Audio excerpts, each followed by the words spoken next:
안녕하세요. 눈뜨는 인생입니다. 오늘 소개할 책은 남에게 보여주려고 인생을 낭비하지 마라. 저자는 쇼펜하우어, 출판사는 페이지 이북스입니다.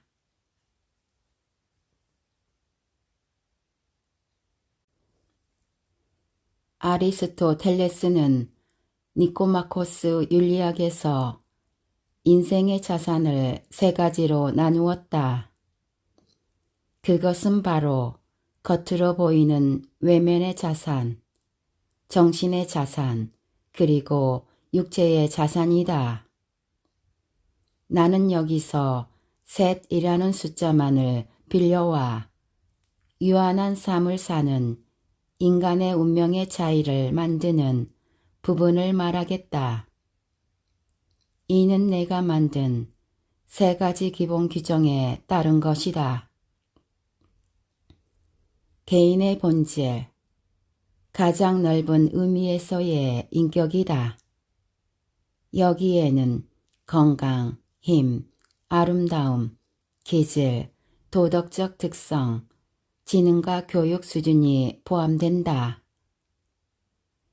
개인의 소유물, 모든 범위 내에서 재산이나 소유물로 인식하는 것들이다. 개인의 외면, 이 단어에는 익히 타인의 생각, 즉 인간이 타인에게 보이는 모습이 들어있다. 개인의 견해에 따라 이것은 명예, 지위, 평판으로 세분된다. 첫째, 규정에서 살펴볼 차이는 인간들 사이에서 자연스럽게 형성되었다. 이런 관점에서 다른 두 가지 규정보다 첫째 규정이 더 본질적이고 정교하다는 사실은 분명하다. 자연이 인간의 행복과 불행에 관여하는 바는 단순히 인간이 규정한 소유물이나 생각 같은 규정에서 나타나는 차이보다 크기 때문이다. 위대한 정신이나 마음가짐을 지닌 진정한 인격적 우수성은 지위, 출생신분, 심지어 고귀한 왕가의 핏줄이나 부유함에 견줄 수 없다. 이들의 차이는 연극 무대 위의 왕과 실제 왕의 관계와 비슷하다. 일찍이 에피쿠로스의 수제자 메트로도로스는 행복의 원인은 우리 내면에서 나오며 이는 사물에서 비롯된 행복보다도 크다는 제목의 글을 썼다. 물론 인간의 행복, 즉 인간의 본질이 존재하는 전반적인 방식에서 가장 중요한 것은 인간 내면에 이미 있거나 그 내면에서 일어나는 일임은 명백하다. 유쾌함이나 불쾌감은 감정, 의도, 사고의 결과이며 내면에만 머물지만 그 밖의 외부의 모든 것은 간접적인 영향을 끼칠 뿐이다. 그래서 똑같은 외부의 사건이나 조건이라도 사람마다 다른 영향을 끼치고 모든 인간은 같은 환경 속에서도 각기 다른 세상을 경험하며 살아간다. 개인의 사상, 감정, 의지의 동요 정도만이 인간과 직접적으로 연결되어 있기 때문이다. 그리고 외부의 사정은 사상, 감정, 의지 등을 초래하는 선에서만 인간에게 영향을 미친다. 우리가 살아가는 세상은 각자의 견해에 따라 완전히 다르게 느껴질 수 있다. 이 견해에 따라서 사람은 세상을 불행하게 바라볼 수도, 진부하고 단조롭게 바라볼 수도, 또는 풍요롭고 재미있으며 유미하게 인식할 수도 있다. 예를 들어 누군가는 다른 사람이 겪은 흥미로운 사건을 질투한다. 하지만 이 경우 오히려 자신이 경험한 일에 의미를 부여하고 이를 재미있게 묘사할 줄 아는 타인의 이해력을 탐해야 한다. 재치 있는 사람은 똑같은 사건이라도 흥미진진하게 그려내지만 평범한 두뇌를 소유한 자는 고리타분한 일상의 한 단면으로만 생각한다. 괴테와 바이런이 지은 여러 편의 시가 바로 현실에 있을 법한 사건을 주제로 쓰인 사실만 봐도 그렇다. 우매한 독자는 시인이 겪은 매력적인 순간이 부러울 뿐 완전히 평범한 사건을 위대하고 아름다운 순간으로 그려낸 시인의 대단한 상상력은 부러워하지 않는다. 이와 마찬가지로 지물한 자는 어떤 사건을 두고 슬픈 장면으로 기억하고 쾌활한 자는 흥미로운 논쟁거리로 생각하며 무기력한 자는 그저 무의미하게 스쳐 지나가 버린다.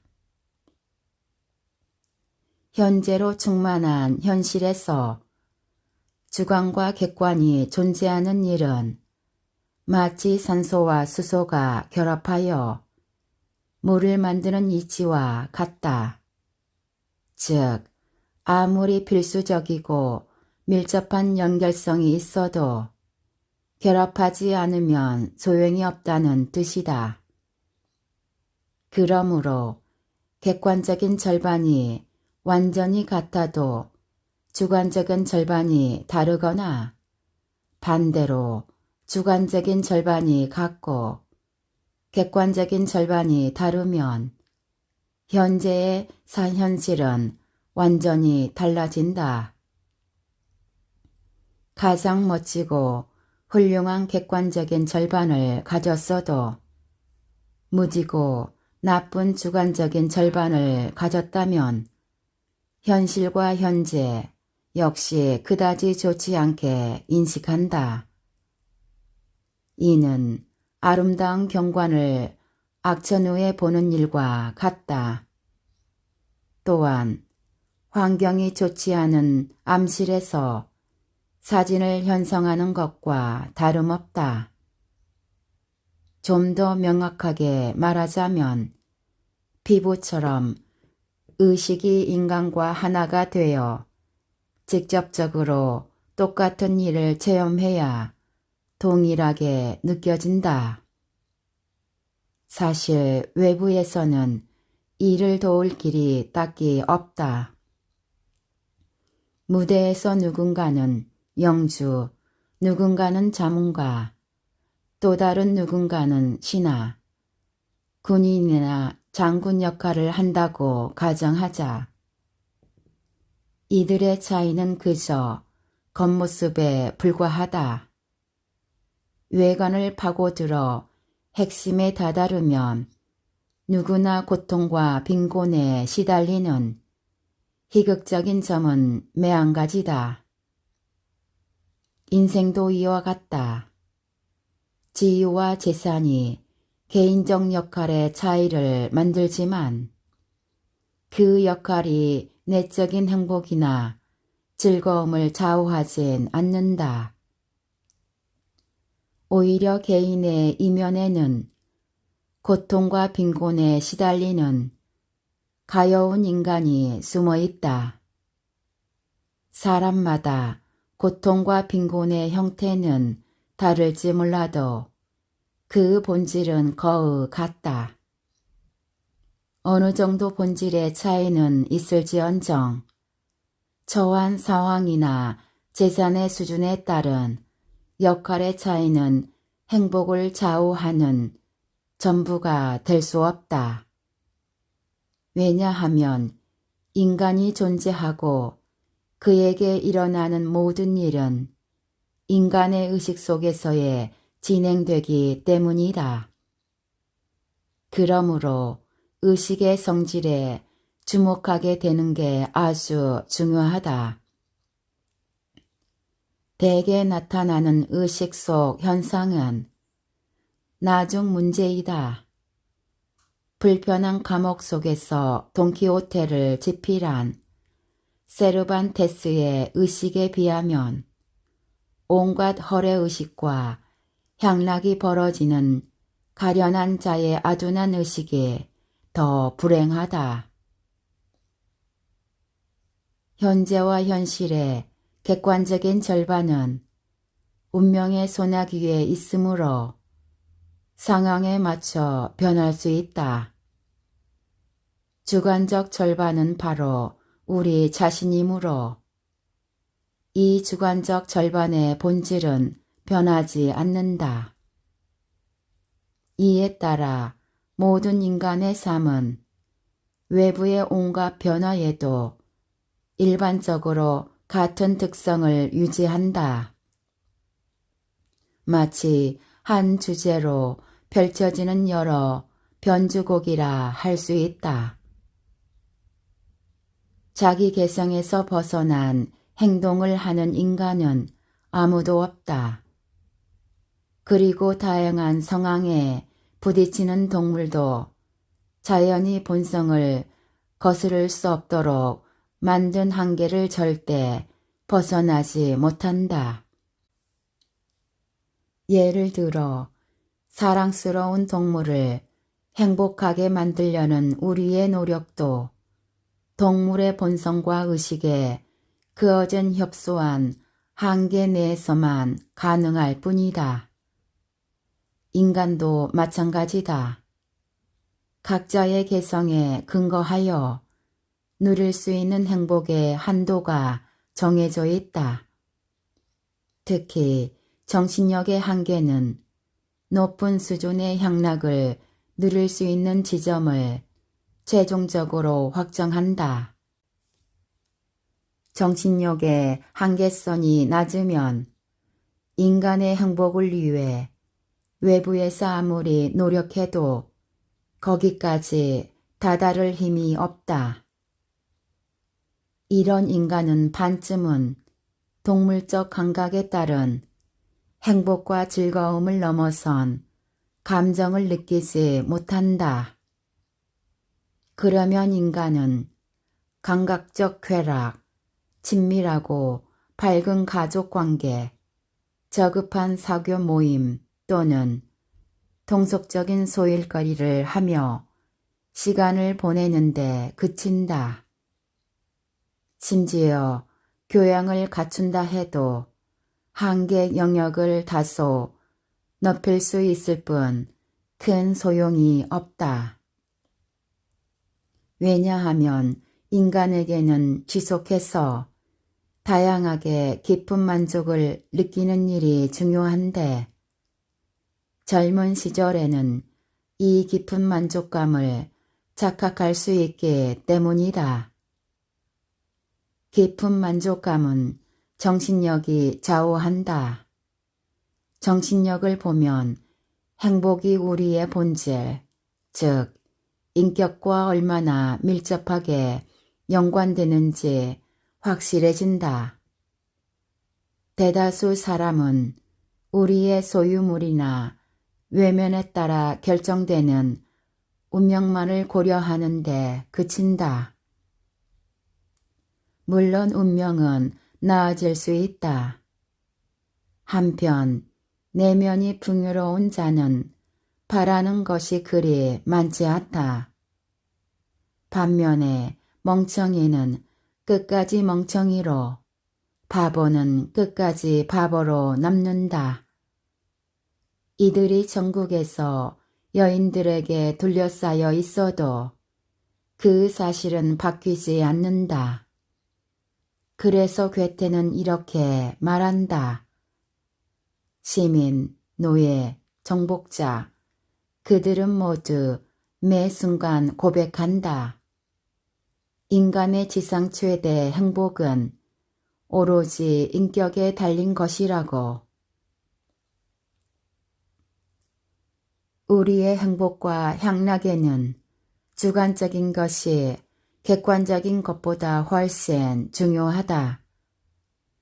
이 사실은 시장이 최고의 반찬이 된다든가, 노인이 아름다운 젊은 여인을 몸이 건조하게 바라보는 일, 또는 천재와 성직자들의 삶 등 모든 면에서 드러난다. 특히 어떤 외적인 재산보다도 건강이 중요하므로 건강한 거지가 병약한 왕보다 더 행복하다. 완벽하게 건강하고 행복한 신체의 조화에 쏘오는 차분하고 청명한 기질, 명확하고 생기가 넘치며 통찰력 있는 올곧은 지성, 온건한 의지에 따른 투명한 양심은 지위나 재산이 대체하지 못하는 가치다. 그 이유는 인간 본연의 모습, 즉 홀로 있어도 그를 언제나 따라다니며 누군가에게 받거나 아무도 빼앗을 수 없는 가치가 중요하기 때문이다. 이것은 나중에 소유하게 될 무엇이나 다른 사람의 눈에 비치는 모습보다 더 귀중하다. 청명한 사람은 온전히 홀로 있을 때조차 자신만의 생각과 상상만으로 큰 즐거움을 얻는다. 반면에 아둔한 자는 아무리 사교활동, 연극, 유흥거리를 즐겨도 고통스러운 권태로움을 피할 도리가 없다. 선하고 절제하는 온화한 성품의 소유자는 환경이 공궁해도 만족을 찾는다. 하지만 탐욕스럽고 남을 시기하는 악한 사람은 아무리 부자여도 만족을 모른다. 하지만 비범하고 뛰어난 정신을 지닌 인격을 추구하는 자는 대다수 사람이 쫓는 향락을 번거롭고 성가시다고 생각한다. 그래서 호라티우스는 자기 자신에 관해 이렇게 말했다. 보석, 대리석, 상아, 티레니아의 조각상, 그림의 쇠공품, 게투리산 뿔고 등으로 염색한 옷감 등을 가지고 싶은 사람이 있고 갖고 싶어 하지 않는 사람도 있다. 소크라테스는 가게에 진열된 사치품을 보고 이렇게 말했다. 내게 필요 없는 것들이 왜 이리 많은가? 따라서 우리 인생이 행복해지려면 우리를 이루는 본질, 즉 인격이 가장 큰 고려 대상이다. 인격은 다른 두 가지 규정과 달리 운명에 종속되지 않으므로 우리에게서 빼앗갈 수 없다. 그런 관점에서 다른 두 규정은 상대적 가치를 지녔지만 인격의 가치는 절대적이다. 이 때문에 인간의 외부 영향에 따라 좌지우지되는 일은 대개 생각보다 아주 적다는 결론이 나온다. 이 순간에는 단지 전능한 시간만이 자신의 힘을 휘두른다. 시간의 힘 앞에서는 신체적 장점이나 정신적 의의도 서서히 굴복당해 버린다. 다만 도덕적 특성 앞에서만은 시간도 맥을 추지 못한다. 이 점을 보면 다른 두 가지 규정에 지닌 자산은 시간이 직접적으로 강탈할 수 없으므로 첫째 규정의 자산보다 유리하다. 둘째 장점은 다른 두 가지 규정이 본질에서 객관성이 있으므로 누구나 손에 넣을 가능성이 어느 정도 있다는 점이다. 이에 반해 주관성은 인간의 힘이 닿지 않는 진성한 법의 영역에 속하므로 평생 변하지 않는다. 따라서 이는 다음의 잠언에 가차 없이 적용된다. 내가 세상에 태어난 그날처럼 태양은 행성을 맞이하는 듯 떠 있었고 너는 그 즉시 번성하기 시작했다. 내가 태어날 때 세워진 규칙에 따라서 내게 다른 길은 없으며 도망칠 수도 없다. 이는 지빌레와 예언자들이 말한 대로다. 그 어떤 사건도 어떤 힘도 분열시키지 못하는 것은 형태를 갖추고 생을 발전시켜 나가는 존재이다. 괴테. 그러므로 우리가 할 수 있는 유일한 일은 각자에게 주어진 인격을 되도록 유익하게 사용하여 인격에 적합한 노력을 하고 인격에 맞는 형태의 교육을 받는 일이다. 그 외의 모든 일은 피하여 인격에 부합하는 주의, 직업이나 삶의 방식을 택해야 한다. 재능을 타고난 인간이 외부 환경 탓으로 앉아서 하는 일, 즉 사소하고 귀찮은 소일거리에 종사하거나 그가 가지지 못한 능력을 요구하는 연구와 정신노동을 하느라 자신의 비만한 능력을 사용할 수 없게 된다면 그는 한평생 불행하다고 느낄 것이다. 그리고 지적 능력이 아주 탁월한 인간이 자신의 능력이 필요치 않은 보잘것없는 일이나 힘에 부치는 육체 노동을 하느라 자기 능력을 개발하거나 활용하지 못한다면 그는 더욱 불행하다고 생각할 것이다. 다만 이 경우 특히 청년들은 자신이 가지지 못한 능력을 과신하여 망상의 낭떠러지에 떨어지는 일은 피해야 한다. 첫째 규정이 다른 두 가지 규정보다 결정적으로 중요하다는 점에서 부를 축적하려 노력하기보다 자신의 건강을 유지하고 능력을 키우는 교육을 받는 편이 더 현명하다.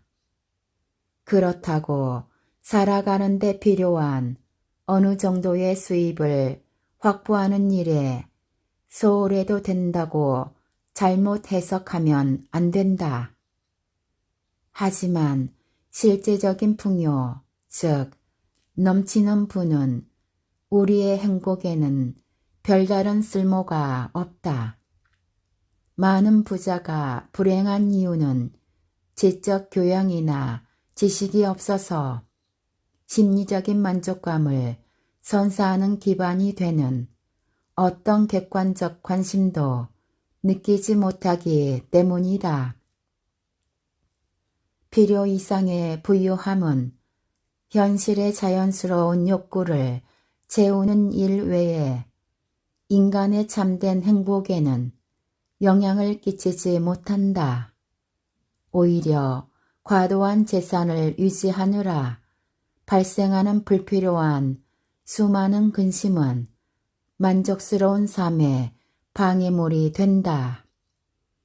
그런데도 인간은 자산을 축적하는 데에 치중한 나머지 지적인 교양을 쌓는 일에는 뒤쩌는 경우가 비일비재하다. 인간의 본질은 인간의 소임을보다 행복에 이바지하는 바가 크다. 그럼에도 우리는 아침부터 저녁까지 분주하게 일하는 개미처럼 이미 쌓아둔 재산을 더 불리기 위해 노력하는 사람들을 자주 목격한다. 이런 사람들은 재물을 불리는 데에만 혈안이 되어 좁은 시야를 벗어나지 못한다. 이들의 영혼은 공허하여 다른 어떤 것도 받아들일 여력이 없다. 그래서 이들은 최고의 향락인 정신적 향락에 도달하지 못한다. 시간을 적게 들여 찬란한 물질적 향락으로 정신적 향락을 대신하려 해보지만 모두 헛될 뿐이다. 그 결과 삶을 마무리하는 시점에 운이 좋다면 엄청난 재산을 후손에게 남길 것이다. 하지만 상속 재산을 불릴지 당진에 버릴지는 상속인에게 달려있다. 그러니 이렇게 덧없는 인생을 진지하고 우쭐대며 살아왔을지 몰라도 그의 인생은 방울 달린 모자를 쓴 어릿광대처럼 한심할 뿐이다. 따라서 본래 인간이 소유한 것이 행복의 가장 중요한 요소다. 다만 그것이 아주 적은 탓에 대다수 사람은 공궁함을 이겨내고도 궁핍한 자들과 똑같이 불행하다고 생각한다. 이들의 공허한 내면, 무미건조한 의식, 빈곤한 정신이 인간을 끼리끼리 모이도록 만든다. 이렇게 모인 이들은 오락과 즐거움을 쫓으면서 처음에는 관능적 향락과 온갖 유흥거리를 맛보다가 결국 방탕에 빠져든다. 부잣집에서 태어난 많은 사람들이 엄청난 유산을 허무할 정도로 순식간에 속수무책으로 탕진해 버리는 원인은 빈곤하고 공허한 정신에서 비롯된 권태 때문이다. 부자로 태어났지만 내면이 가난하면 외부에서 뭐든 받아들여 내면의 불을 외적인 불로 대신하려고 하는데 그 노력은 부질없다. 이는 마치 노인이 소녀의 기력을 빌려 젊어지려는 노력과 비슷하다. 이렇게 결국 가난한 내면이 외적인 가난으로 이어진다. 인생의 자산에서 다른 두 가지 규정의 중요성을 새삼 강조할 필요는 없을 것이다. 오늘날 재산의 가치는 너무나 보편적으로 인정받고 있으므로 특별히 여기서 더 권할 필요는 없을 것이다. 더욱이 셋째 규정은 둘째 규정에 비하면 단순히 다른 사람의 의견에 따라 형성된다. 그렇지만 모든 사람이 명예, 즉 좋은 평판을 얻고자 하지만 지위를 얻는 사람은 공무를 행하는 자들 뿐이며 이 중에 명성을 얻는 사람은 손에 꼽을 정도다. 명예를 가장 고귀한 자산으로 여기기 때문에 명성은 선택받은 인간이 가질 수 있는 가장 값진 황금양털과 같다. 지위가 재산보다 귀하다고 생각하는 사람은 어리석은 자들뿐이다. 둘째와 셋째 규정은 소위 상호작용 관계에 있다. 페트로니우스가 말한 대로 재산이 있으면 평판이 좋아진다. 반대로 다른 사람의 호평은 어떤 형태로든 자산을 불리는 데 도움이 된다. 인간은 평생 현재만을 살고 절대 그 이상을 넘어서지 못한다. 같은 현재라도 차이가 나는 이유는 처음에는 인간 앞에 먼 미래가 보이지만 끝에 다다르면 먼 과거가 뒤에 보이기 때문이다. 인간의 성격은 변하지 않지만 기질은 이미 잘 알려진 몇 가지 변화를 거치면서 그때마다 현실에서 다른 색을 만들어낸다. 유년기는 인생의 첫 4분의 1에 해당하는 행복이 있다. 이것이 유년기를 돌이켜보면서 낙원을 잃어버린 것처럼 느끼는 이유다. 인간은 유년기에 관계를 거의 맺지 않고 욕구도 거의 없으므로 의지에 대한 자극도 거의 없다. 그래서 그 시기에 인간은 존재하는 한 대부분을 인식하는 데 신경을 쓴다.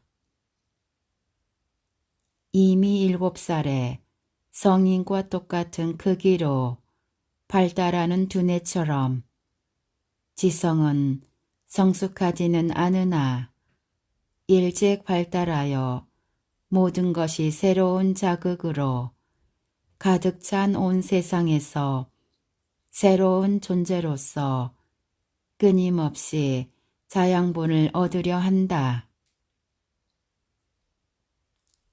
인간의 유년기 내내 이어지는 시상은 여기에서 근거를 찾을 수 있다. 모든 예술과 마찬가지로 시문학의 본질은 플라톤의 이념, 즉 본질적인 것을 독립된 종에서 전체의 공통적인 종으로 이해하는 데 목적이 있다. 따라서 각 사물은 종족을 대표해 나타내고 하나의 사례가 모든 일에 영향을 끼친다. 유년 시절의 상황이 매번 발생하는 개별 대상이나 사건에 특히 순간적인 의지로 몰두하는 것처럼 보이지만 근본적으로 다르다. 유년기 삶은 그 모든 의미에서 너무나 새롭고 신선하며 인생이 반복되면서 자기 인상을 둔감하게 만드는 일 없이 자기 눈앞에 놓여 있다. 이때 인간은 어린아이 같은 행동 속에서도 조용히 명확한 의도 없이 개별 상황이나 사건에서 인생 자체의 본질을 비롯한 인생의 형태와 그 기본령을 해석한다. 스피노자에 따르면 인간은 모든 사물과 사람이 영혼의 빛 속에 존재한다고 생각한다. 인간이 젊을수록 각 개인은 자신의 종 전체를 대표한다. 하지만 이 대표성은 해가 갈수록 점점 감소한다. 이에 따라 유년기에 사물이 주는 인상과 노년기에 인간에게 사물이 주는 인상이 크게 달라진다. 유년기와 청년기 초기의 경험과 친부는 나중에 확립되는 지식과 경험의 유형과 분류, 즉 범주가 된다. 언제나 뚜렷한 의식을 따르지는 않아도 이 범주는 나중에 일어나는 인식과 경험에 모두 포함된다. 이렇게 인간이 가진 세계관의 기초는 유년기에 형성된다. 세계관의 너비와 깊이는 주 실행을 거쳐 완성되지만 본질에서는 변함이 없다. 그러므로 어린 시절에는 순전히 객관적이고 이에 따라 시문학적 관점을 가진다는 사실이 중요하다. 이때는 의지가 완전한 에너지를 갖추지 못했으므로 사물에 대해 의욕적이기보다 훨씬 더 인식적으로 생각한다. 많은 어린이에게서 볼 수 있는 진지하고 관조하는 듯한 눈빛은 이런 인식적인 생각 때문이다. 화가 라파엘로는 이 눈빛을 자기가 그린 천사들이나 시스티나의 성모의 그림에 묘사해 내어 성공을 거뒀다. 바로 이런 이유로 어린 시절은 마냥 기쁨에 가득 차 있고 그 기억은 항상 그리움을 동반한다. 이렇게 어린 시절에는 진지한 태도로 접근하여 사물을 직관적으로 이해하려 노력하고 개념을 가르치는 교육에도 힘을 쏟는다. 그러나 개념만으로는 실제로 본질적인 것을 전달할 수 없다. 오히려 본질적인 것, 즉 모든 인식의 기초와 참된 내용이 세상을 직관적으로 해석하는 데 도움을 준다. 직관적인 해석은 인간 스스로 얻는 방법 외에는 어떤 방식으로 가르친다고 해도 얻지 못한다. 그래서 인간의 도덕적 가치와 마찬가지로 인간의 지적 가치도 외부에서 인간 내면에 들어오는 게 아니라 인간 자신의 본질, 깊숙한 곳에서 생겨난다. 유년기에 주변 환경과 경험이 왜 그렇게 기억에 강하게 각인되는지는 앞서 언급했듯이 처음으로 눈에 보이는 외부 세상에 대한 직관적인 해석으로 설명할 수 있다. 말하자면 그때의 인간은 완전히 온 정신을 주변 환경과 경험에 집중했고 산만해지지 않았다. 그리고 인간은 눈앞에 있는 사물을 바라볼 때 그것이 같은 종 가운데 유일한 존재인 듯 보았다. 이후로 인간이 알게 되는 대상의 수가 늘어나면 인간의 용기와 인내심은 줄어간다. 인생의 전반기에는 행복에 대해 만족하지 못한 갈망의 성격을 띠고 있다면 인생의 후반기에는 불행에 대한 두려움의 성격을 띈다. 인생 후반기에는 행복이 헛되고 고통은 실존한다는 깨달음이 자리 잡기 때문이다. 그러므로 이런 깨달음에 다다른 이성적인 성품을 지닌 사람은 향락보다 고통 없고 논쟁에 시달리지 않는 상태를 추구한다. 나는 젊었을 때 우리 집 대문 초인종이 울리면 드디어 올 것이 왔다며 즐거워했다. 그러나 나이가 들어서는 똑같이 초인종이 울려도 그것이 여기까지 왔구나 라고 생각하며 공포에 가까운 감정을 느낀다. 우수하고 재능이 뛰어난 개인은 본래 온전히 인간 세상에 속해 있지 않는다. 개인의 장점의 정도에 따라 차이는 있지만 어느 정도 고립된 환경에 처해 있다. 또한 두 가지 상반된 감정을 느낀다. 젊을 때는 인간 세상에서 자신이 버림받았다고 느끼다가 늙어서는 자신이 인간 세상에서 벗어났다고 생각한다. 버림받았다는 불쾌감은 인간 세상을 몰라서 생겼고 나중에 드는 편안한 감정은 인간 세상을 잘 알고 나서 생긴다. 그 결과 인생의 후반기에는 악장의 후반부처럼 덜 노력하고 전반부보다는 더 안정되길 바란다.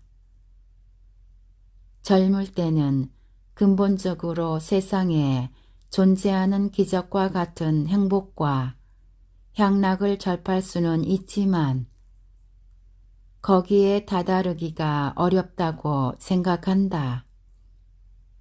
하지만 늙어서는 인간 세상에서 아무것도 얻을 게 없다는 사실을 안다. 그래서 편안하게 견딜만한 현실에 안주하고 그 현실을 즐기면서 작은 일에도 기뻐한다. 젊을 때는 인간의 생애에서 중요하고 중대한 사건이나 사람들이 자기 앞에 북을 치고 나팔을 불면서 나타날 거라고 착각한다. 하지만 나이가 들어 회상해 보면 그런 사건과 사람들이 거의 알아차리지 못할 정도로 조용히 뒷문으로 살그머니 들어왔다는 사실을 깨닫는다.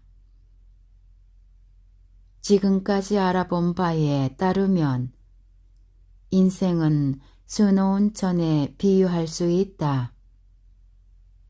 인생의 전반기에는 자수가 수놓인 앞면만 보이지만 인생 후반기에는 그 뒷면을 볼 수 있다.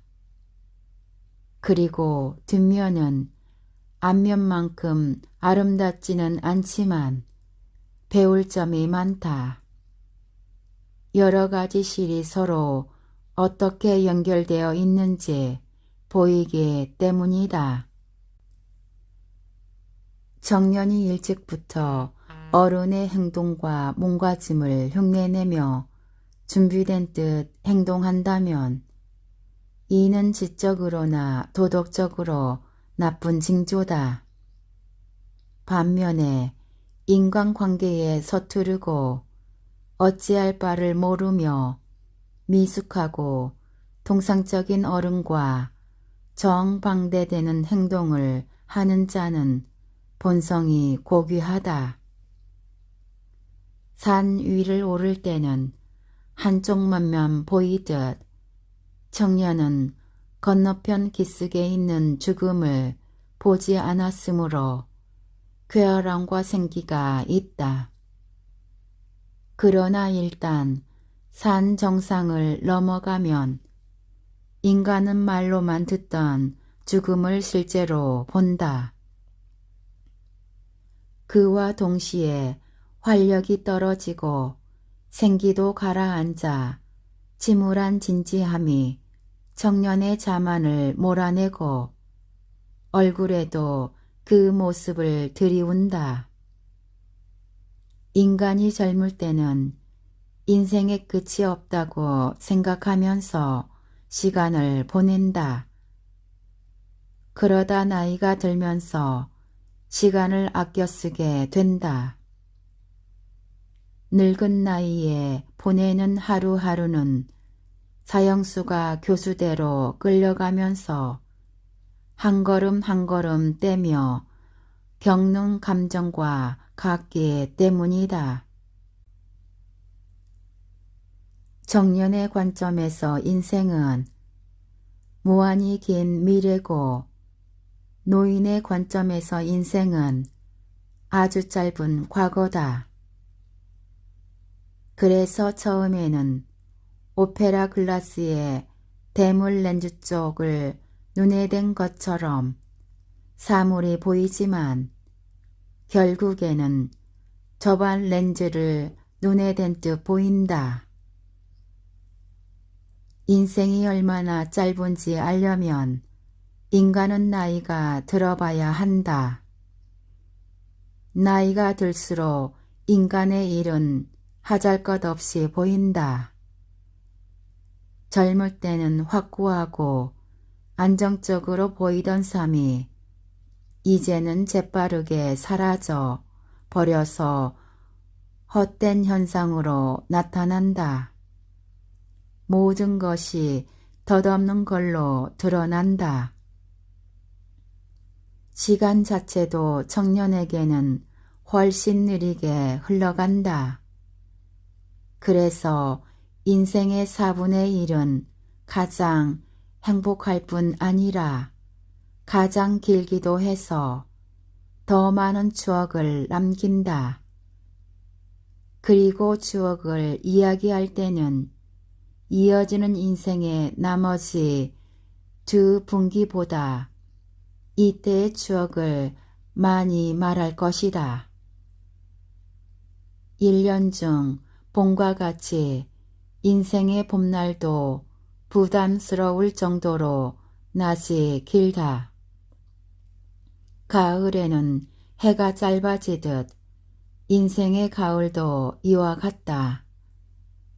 그렇지만 이 가을날은 더 유쾌하고 한결같을 것이다. 그렇다면 노년의 인생을 돌아보면 왜 그리 짧기만 보일까? 추억이 짧은 것처럼 인생도 짧다고 생각하기 때문이다. 사소하고 불쾌한 기억은 모두 사라지고 남은 게 거의 없다. 인간의 지성이 대개 아주 불완전하듯이 인간의 기억력도 마찬가지다.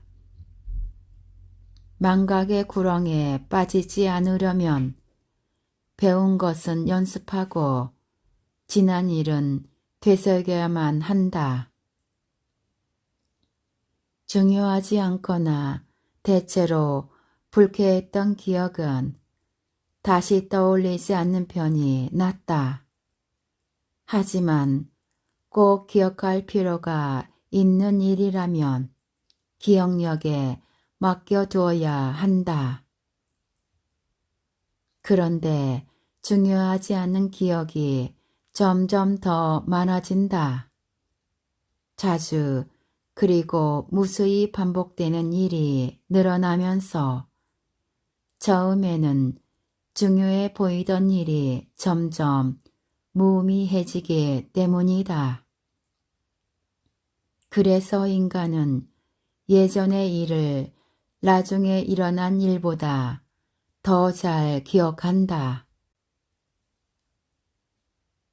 오래 살수록 자신에게 중요하거나 나중에 되새길 만큼 의미 있는 일이 적어져 시간이 지나면 잊힘으로 기억력을 동원해야만 붙잡아 둘 수 있다.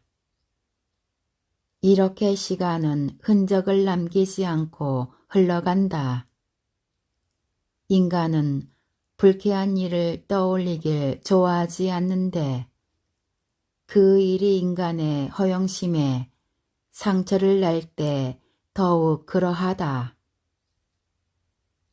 대개 잘못 없이 고통을 느끼는 일이 없으므로 불쾌한 일의 대부분은 허영심의 상처를 남긴다고 할 수 있다. 그런 이유로 인간은 불쾌한 일을 상당 부분 잊어버린다. 이렇게 두 가지 손실이 인간의 추억을 짧게 만든다. 추억의 소재인 인생이 길어진 데 비해 추억은 점점 짧아진다. 배를 타고 먼 곳으로 나가면 해안가의 사물이 자꾸 작아져 알아보거나 구별하기 힘들어진다. 이처럼 인간의 경험과 행동도 지난 세월 속에 흐릿해진다. 때로는 기억과 상상이 잊고 지냈던 삶의 한 장면을 어제처럼 생생하게 떠올리게 만든다. 이때는 과거의 장면이 인간의 곁에 아주 가까이 다가온다. 이런 일이 생기는 이유는 현재와 과거 사이에 오랜 시간의 경과를 가시화하는 게 불가능하기 때문이다. 긴 시간을 한 장면으로 나타낼 수 없고 더구나 그 기간 안에 일어난 사건들이 대개 잊힌 부분이 많으며 그저 추상적으로 남은 개념일 뿐 직관한 사실이 아니다. 그러므로 오래된 과거의 일이 개별적으로는 어제 일처럼 생생하지만 현재와 과거 사이의 시간은 사라져 전 생애를 놓고 봤을 때 그 일은 이해하기 어려울 정도로 짧아 보인다. 심지어 노년에는 때때로 과거에 있었던 일이 도저히 믿기 어려운 지경이 되기도 한다.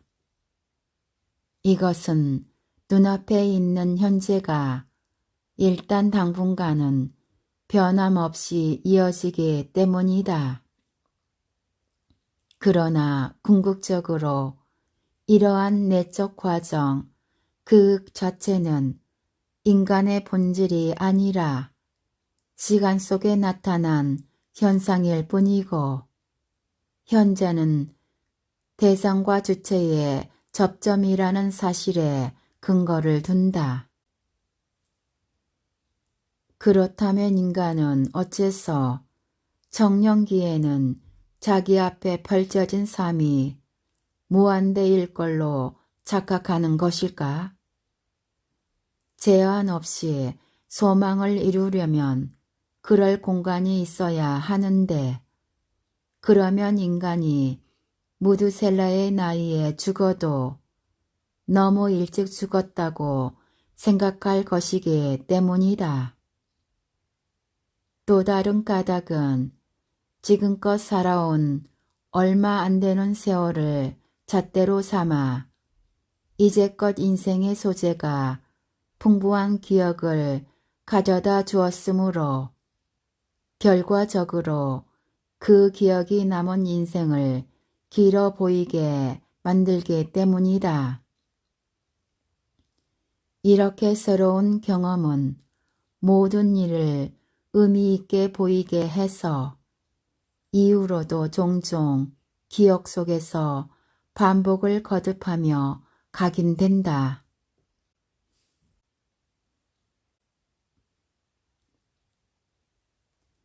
지금까지 남에게 보여주려고 인생을 허비하지 마라에서 일부 요약 발췌하여 읽어드렸습니다. 좋은 책을 써주시고 편해주심에 감사드립니다. 우리 모두 책을 읽고 점점 더 성장해 갔으면 합니다. 감사합니다.